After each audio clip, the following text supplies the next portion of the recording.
Pensa Bahia, com Reinaldo Sampaio.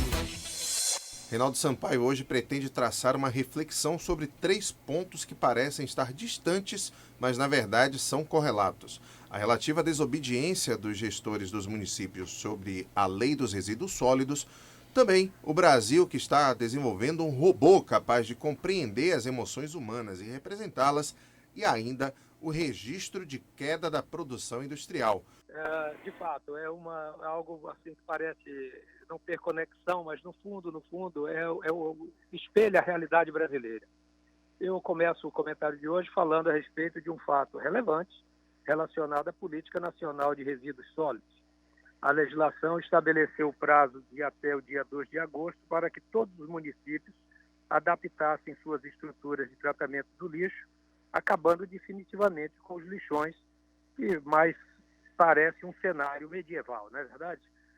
Pois bem, apenas 40% dos 5.570 municípios brasileiros cumpriram a lei. Segundo o Ministério do Meio Ambiente, também apenas 3 estados têm plano para resíduos sólidos. São eles o Rio de Janeiro e, acreditem, Ceará e Maranhão. É algo surpreendente. São muitas as graves consequências, né, de tal descumprimento legal. Mas eu destaco, talvez, a que me parece mais significativa, é que a lei foi descumprida pelos gestores públicos, ou seja, pelas pessoas investidas de autoridade pública e de quem se espera um absoluto rigor no cumprimento das leis. Isso nos deixa preocupado porque, a meu ver, eu até sei que isso não parece legal, mas, a meu ver, os gestores públicos, as autoridades, quando cometessem infrações, deveriam ser punidas de forma mais severa que os entes administrados, para servir de exemplo à sociedade. Mas não é este o caso, e nós haveremos de conviver por um longo tempo com esta medieval prática dos lixões.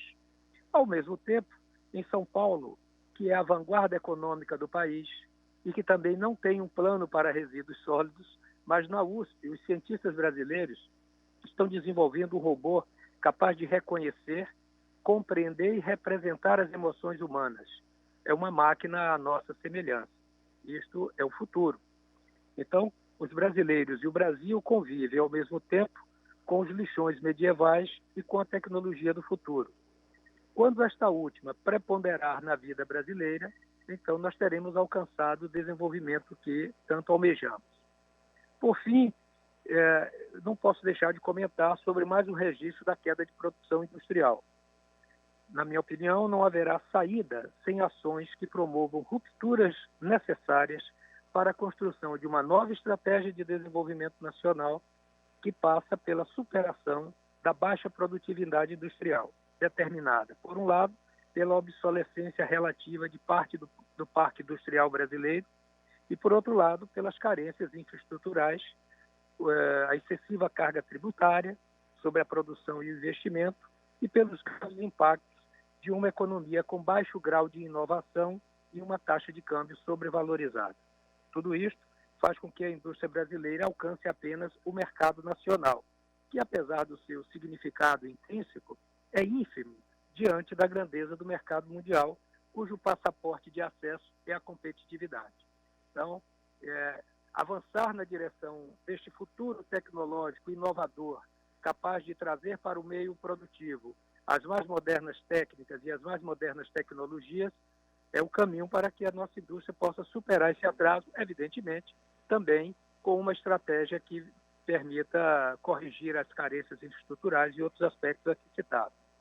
Todas as economias ditas industrializadas têm, na ampla inserção no mercado internacional, determinada pela pujança de sua indústria, a expressão efetiva da sua competitividade.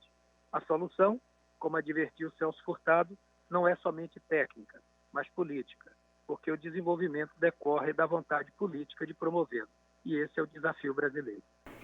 E como seria bom, hein, Reinaldo, se esse debate sobre a produção industrial, sobre a questão dos resíduos sólidos, também fosse alvo aí dos debates entre os candidatos aí. A gente tem tantos gestores no Brasil inteiro concorrendo a vagas públicas né? Seria importante que esse debate entrasse na pauta, mas os políticos parece que se esquivam desse tema porque ele é bastante complicado, né? É verdade. Eu participei do encontro agora na CENIA com os candidatos à presidência e é sempre uma coisa que me inquieta, porque eles tendem todos a propor e a prometer soluções que são simplificadoras da complexidade brasileira. Então, eu penso que o Brasil, embora tenha amadurecido, ainda tolera um diálogo em que houve promessas que nós sabemos que não são factíveis, porque a experiência recente mostra que isso não é factível da maneira como se propõe.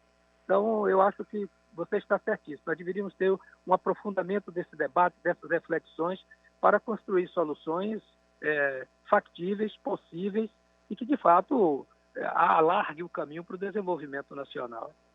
Vamos ficar na torcida.